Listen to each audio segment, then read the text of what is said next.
My name is Jane da Mosto, and I'm co-founder, along with the previous speaker, Michele Scibilia, and some other people of the non-profit association We Are Here Venice. It's an independent organization that's dedicated to the conservation and the revitalization of Venice as a living city. We promote strategic approaches to the many emergencies that are facing Venice, and also participative processes for the important strategic choices that affect the future of the city. And all of this is because we genuinely believe there's a possibility to change the future of Venice. This is where we sometimes spend time working, and it's really my background as an environmental scientist combined with the everyday life of living in Venice and raising a family in Venice that made me realize the true potential to protect and revive Venice as a living city, and not just the city that shows the world, the canary in the mine of all the problems that Venice is facing, but Venice is the city of the future. And that's why we have this very ungrammatical name, We Are Here Venice. It's because the organization is based on the principle that if we save the Venetians as a population without any kind of restrictions on the idea of who can be Venetian, I consider myself one, for example, we think that Venice will be more in a position to save itself, and if Venice saves itself, then the world will be in a better position to look to the future as well. And this is the position that was instilled in We Are Here Venice in very early days, when one of our first major supporters was the fashion activist Vivienne Westwood from the UK, and she was very inspired by what we were doing when she came to Venice, actually to do a fashion shoot about mixing it with the horrors of the cruise ships. And when we spent a day working together and talking together, she really felt that it was possible to hope for a better future of Venice. One of the things we do is to try and kind of disentangle the things that are still the same about Venice through the millennia, and the things that have changed in Venice. And we try to understand better what's necessarily part of change that Venice needs to accept because of, global trends, for example, environmental trends as well, and what things there's potential that we need to resist. And we work both as a think tank, we have a large network of researchers that collaborate with us, and as an activist platform, aiming to improve the cross-fertilization that there needs to be from both sides. The activists often need sharper tools to argue their cases, which research can provide, and at the same time there's a lot of scientific research that isn't fully implemented in the real world. There's a huge amount of resources that just stays within the confines of university spaces because the students graduate, they go somewhere else, the professor gets a research funding for another project, and there's this enormous resource that we're trying to make use of. So this slide shows, things that are still the same and things that aren't so much the same about Venice. I don't think I need to explain it very much. And here we also see that at the heart of everything we do is the consideration of this inextricable connection between the lagoon system and the living city. The protection of the lagoon is integral to saving Venice as a city. The salt marshes are an important area of research work for us, and also activism. And the bottom images just give you a very quick idea of how fast we're losing the salt marsh. And another time I can give a talk, or somebody else can come and give a talk about the ecological and hydrodynamic importance of salt marsh. Then this is the image I like to use to really kind of bring to the top of people's minds the issue of global changes that Venice should and shouldn't need to live with.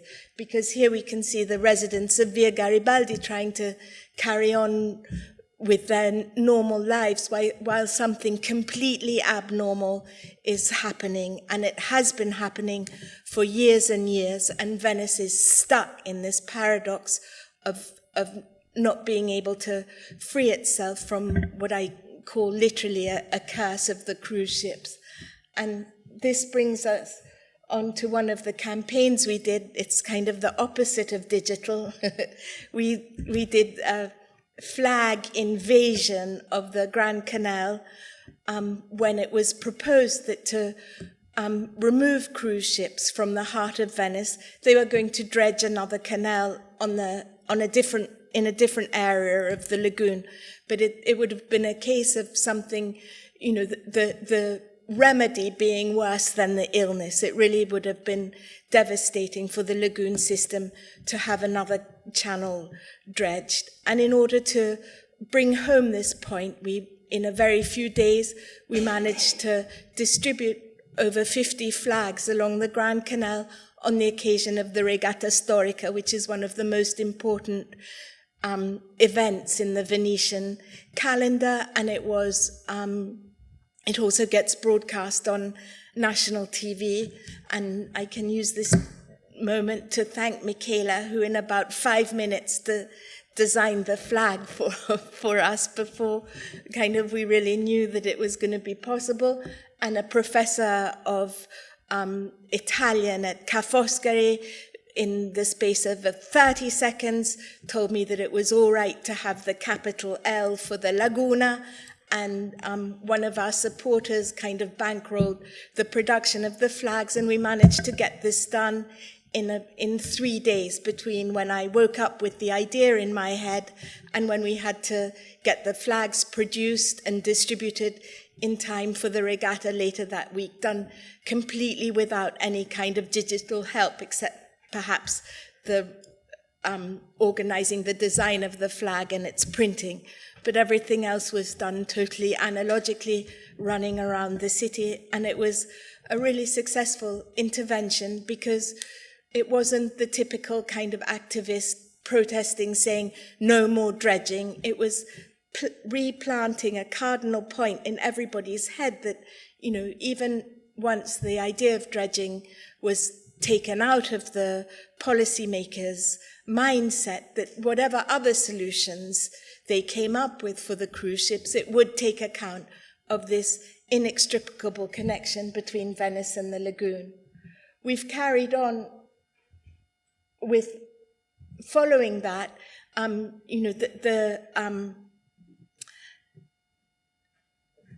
Venice, the Italian government, have just been kind of like a rudderless ship in being unable to find any kind of solution to this problem.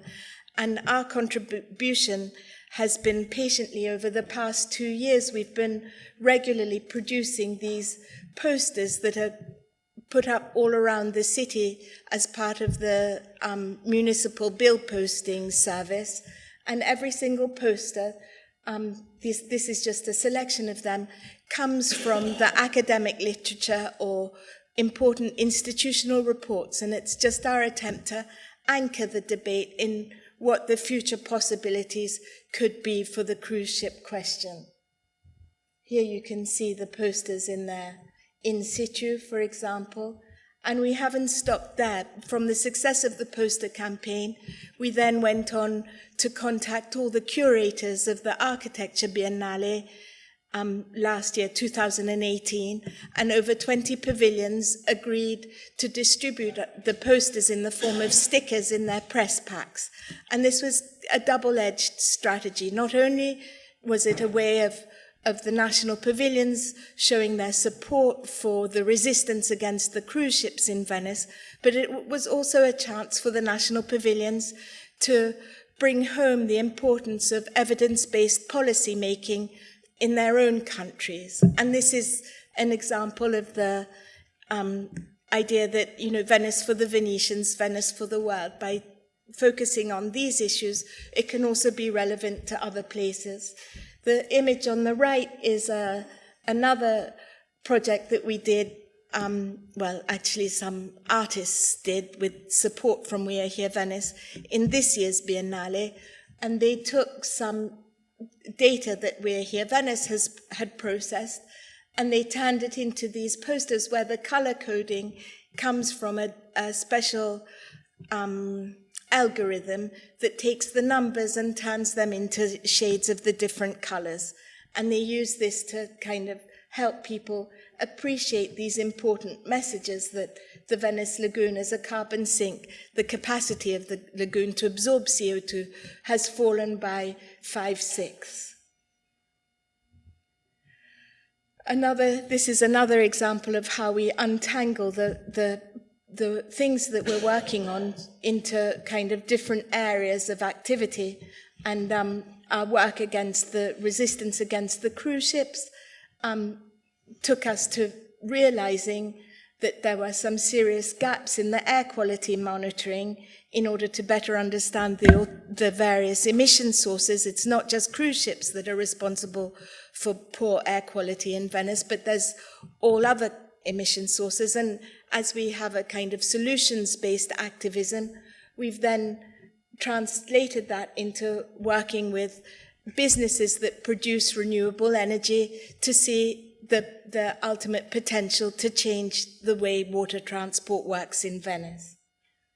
To end off, I'll just quickly go around the 5 action areas that our work divides into, although just like our logo is these overlapping blobs, all these action areas kind of have multiple overlaps. The first area is, of course, against the large cruise ships, not because that's the single most enormous problem facing Venice, but it's a very significant indicator problem, so that if once that gets resolved, so many other things will naturally fall into place.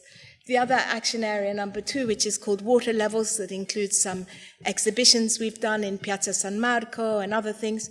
It's not so much about, trying to stop sea level rise, but it's about building awareness in the local population about water levels, so that when the important decisions need to be made in the future for Venice, there will be the possibility for the local population to be far more active in the decision-making processes that will be affecting that.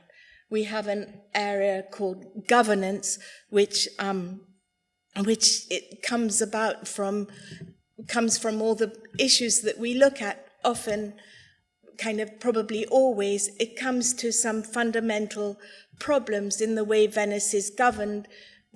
I was at a meeting this morning, and I apologize now for coming here late, is the fact that, for example, the Tide Forecasting Office has to coordinate 36 different institutions in their communications policies, and there really is a lot of fragmentation in the way Venice is looked after, and there's also very significant demographic imbalances between the population of the lagoon part of the city and the population on the mainland, which has now grown to being 3/4 of the total almost.